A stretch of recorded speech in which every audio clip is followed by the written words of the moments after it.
দেশবাণী খবর পড়ছি প্রিয়া বিশ্বকর্মা। প্রথমে বিশেষ খবর। প্রধানমন্ত্রী নরেন্দ্র মোদী বলেছেন, সন্ত্রাসবাদের বিরুদ্ধে লড়াইয়ে ভারত পূর্ণ সমর্থন ও বিশ্বাস নিয়ে ইসরায়েলের পাশে রয়েছে। দুদেশের কৌশলগত সম্পর্ক শক্তিশালী করার ক্ষেত্রে অসাধারণ অবদানের স্বীকৃতি স্বরূপ ইসরায়েলের সংসদে speaker of the Knesset medal প্রদান করা হয়েছে প্রধানমন্ত্রীকে। দিল্লির লালকেল্লা এলাকায় বোমা বিস্ফোরণের ষড়যন্ত্রের সঙ্গে জড়িত থাকার অভিযোগে জাতীয় তদন্ত সংস্থা আরও দুজনকে গ্রেপ্তার করেছে। পশ্চিমবঙ্গে এসআইআর প্রক্রিয়ায় ওয়েবসাইটে আপলোড না হওয়া ভোটারদের নথি আজ বিকেল 5টার মধ্যে জুডিশিয়াল অফিসারদের হস্তান্তর করার জন্য ইআরও এবং এইআরওদের নির্দেশ দিয়েছে সুপ্রিম কোর্ট। এসআইআরে নিযুক্ত বিচারকদের কাজের অগ্রগতি পর্যালোচনা করতে কলকাতা হাইকোর্টের প্রধান বিচারপতি আজ ফের এক দফা বৈঠক করবেন। পশ্চিমবঙ্গের হাওড়ায় দুষ্কৃতীদের গুলিতে প্রমোটারের মৃত্যুর ঘটনায় অন্যতম মূল অভিযুক্ত হারুন খান ঘনিষ্ঠ 3 জনকে গ্রেপ্তার করেছে পুলিশ। আইসিসি টি-20 ক্রিকেট বিশ্বকাপে আজ ভারত জিম্বাবুয়ে এবং ওয়েস্ট ইন্ডিজ দক্ষিণ আফ্রিকার বিরুদ্ধে খেলবে। আসছি বিস্তারিত খবরে। প্রধানমন্ত্রী নরেন্দ্র মোদী বলেছেন, সন্ত্রাসবাদের বিরুদ্ধে লড়াইয়ে ভারত পূর্ণ সমর্থন ও বিশ্বাস নিয়ে ইসরায়েলের পাশে রয়েছে। সে দেশের সংসদ নেসেটে ভাষণ দিতে গিয়ে তিনি বলেন, পৃথিবীর যে কোনো স্থানে জঙ্গি কার্যকলাপের বিরুদ্ধে সকলের রুখে দাঁড়ানো জরুরি। কোনো ক্ষেত্রেই সাধারণ মানুষের জীবনহানি মেনে নেওয়া যায় না। ভারতও দীর্ঘ সময় ধরে সন্ত্রাসবাদের যন্ত্রণা সহ্য করছে। 26/11 মুম্বাই হামলার কথা উল্লেখ করে তিনি বলেন, ভারত জঙ্গি কার্যকলাপের বিরুদ্ধে আপোষহীন নীতি গ্রহণ করেছে। সন্ত্রাসবাদের বিরুদ্ধে ধারাবাহিক এবং সমন্বিত পদক্ষেপ গ্রহণের আহ্বান জানান শ্রী মোদী। প্রধানমন্ত্রী 2023-এর 7ই অক্টোবর হামাসের আক্রমণে প্রাণ হারানো ইসরায়েলের বাসিন্দাদের জন্য শোক প্রকাশ করেন। ভারতীয়রা তাদের যন্ত্রণা অনুভব করে বলে শ্রী মোদী জানান। তিনি বলেন, ভারতে ইহুদিরা বহুকাল ধরে নির্ভয়ে বসবাস করেছে। Jewish communities have lived in India without fear of persecution or discrimination. They have preserved their faith and participated fully in society. That record is a source of pride for us. রাষ্ট্রসংঘের নিরাপত্তা পরিষদের গাজা শান্তির উদ্যোগের কথা তুলে ধরে প্রধানমন্ত্রী বলেন, ওই অঞ্চলে স্থায়ী শান্তি প্রতিষ্ঠার ক্ষেত্রে এই প্রচেষ্টাকে ভারত স্বাগত জানায়। ভারত ও ইসরায়েলের মধ্যে কৌশলগত সম্পর্ক শক্তিশালী করার ক্ষেত্রে অসাধারণ অবদানের স্বীকৃতি স্বরূপ প্রধানমন্ত্রী নরেন্দ্র মোদীকে সেদেশের সংসদে speaker of the Knesset medal প্রদান করা হয়েছে। ইসরায়েলি সংসদের সর্বোচ্চ সম্মান হলো এটি। সেখানে বক্তব্য রাখার পর সংসদের অধ্যক্ষ আমির ওহানা তাকে এই সম্মান প্রদান করেন। প্রধানমন্ত্রী সোশ্যাল মিডিয়ায় এক পোস্টে লিখেছেন, এই সম্মান ভারত ও ইসরায়েলের দীর্ঘস্থায়ী বন্ধুত্বের নিদর্শন। এর আগে সেদেশের রাজধানী তেল আভিভে প্রধানমন্ত্রী নরেন্দ্র মোদী ইসরায়েলের প্রধানমন্ত্রী বেনিয়ামিন নেতানিয়াহুর সঙ্গে বৈঠক করেন। ভারত ইসরায়েল দ্বিপাক্ষিক সম্পর্ক, জলসম্পদ ব্যবস্থাপনা, কৃষি, প্রযুক্তি সহ একাধিক বিষয়ে সহযোগিতা বৃদ্ধি নিয়ে তাদের আলোচনা হয়। বিদেশমন্ত্রী ডক্টর এস জয়শঙ্কর বলেছেন, ভারত সর্বদা সংঘাত, বিভাজন ও সংকীর্ণ স্বার্থের পরিবর্তে কূটনৈতিক আলোচনা, ঐক্যমত এবং মানবকেন্দ্রিক উন্নয়নকে গুরুত্ব দিয়ে এসেছে। রাষ্ট্রসংঘের মানবাধিকার পরিষদের 61তম উচ্চ পর্যায়ের অধিবেশনে তার বক্তব্যে ডক্টর জয়শঙ্কর বলেছেন, সংঘাত, মেরুকরণ ও অস্থিতিশীল বিশ্বে ভারত এক আশার আলো সঞ্চার করেছে।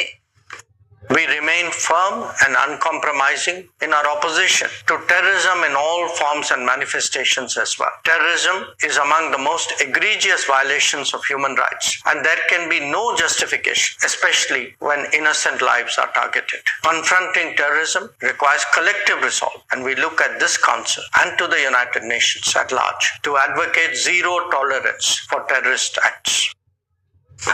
দিল্লির লালকেল্লা এলাকায় বোমা বিস্ফোরণের ষড়যন্ত্রে জড়িত থাকার অভিযোগে জাতীয় তদন্তকারী সংস্থা এনআইএ আরও 2 জনকে গ্রেপ্তার করেছে। এর ফলে এই মামলায় মোট গ্রেপ্তারের সংখ্যা বেড়ে হয়েছে 11। গ্রেপ্তার হওয়া জামির আহমেদ আহাঙ্গার গান্দেরওয়াল এবং তুফায়েল আহমেদ ভাট শ্রীনগরের বাসিন্দা। এনআইএ জানিয়েছে, দুজনেই এই ষড়যন্ত্রে সক্রিয়ভাবে জড়িত ছিল। ডিজিটাল জালিয়াতি মামলায় 6টি রাজ্য জুড়ে ব্যাপক তল্লাশি অভিযান চালিয়ে কেন্দ্রীয় তদন্ত ব্যুরো সিবিআই 3 অভিযুক্তকে গ্রেপ্তার করেছে। দিল্লি, কর্ণাটকের বেঙ্গালুরু, কেরালার পালাক্কাড়, মহারাষ্ট্রের নাগপুর, তেলেঙ্গানার হায়দ্রাবাদ এবং গোয়ার একাধিক স্থানে তল্লাশি চালানো হয়। আজকের প্রসঙ্গের এবারের বিষয় এআই সামিট এবং বিনোদন ও সংবাদ মাধ্যমে কৃত্রিম বুদ্ধিমত্তা। পরিচালক অতনু ঘোষ ও পরিচালক সমালোচক এবং সাংবাদিক রত্নোত্তমা সেনগুপ্তর সঙ্গে কথা বলেছেন অভিজিৎ চক্রবর্তী। আকাশবাণী সংবাদ বিভাগ প্রযোজিত অনুষ্ঠানটির দ্বিতীয় তথা শেষ পর্ব শুনবেন আজ রাত 8টায় গীতাঞ্জলি, ডিটিএইচ বাংলা এবং আকাশবাণী সংবাদ কলকাতা সোশ্যাল মিডিয়া প্ল্যাটফর্মে। খবর শুনছেন আকাশবাণী থেকে। মার্কিন যুক্তরাষ্ট্র এবং ইরানের মধ্যে ক্রমবর্ধমান ভূরাজনৈতিক উত্তেজনার কারণে গতকাল বিশ্বব্যাপী তেলের দাম গত 7 মাসের মধ্যে সর্বোচ্চ ছিল।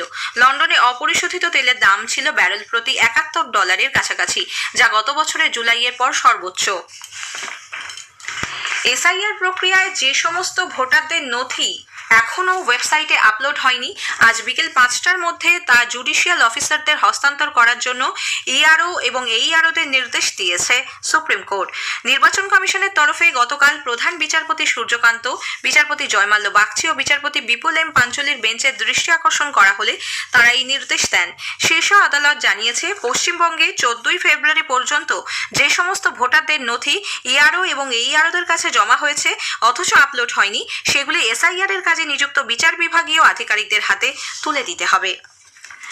সুপ্রিম কোর্টের নির্দেশে পশ্চিমবঙ্গে এসআইআর প্রক্রিয়ায় নিযুক্ত বিচারকদের কাজের অগ্রগতি পর্যালোচনা করতে কলকাতা হাইকোর্টের প্রধান বিচারপতি সুজয় পাল আজ ফের এক দফা বৈঠকে বসছেন। দুপুর 1টায় নির্ধারিত ওই বৈঠকে মুখ্য নির্বাচনী আধিকারিক মনোজ কুমার আগরওয়াল, রাজ্যের মুখ্য সচিব নন্দিনী চক্রবর্তী, স্বরাষ্ট্র সচিব জগদীশ প্রসাদ মিনা, রাজ্য পুলিশের ভারপ্রাপ্ত ডিজি পীযূষ পাণ্ডে, কলকাতার পুলিশ কমিশনার সুপ্রতিম সরকার এবং নির্বাচন কমিশনের প্রতিনিধিরা উপস্থিত থাকবেন।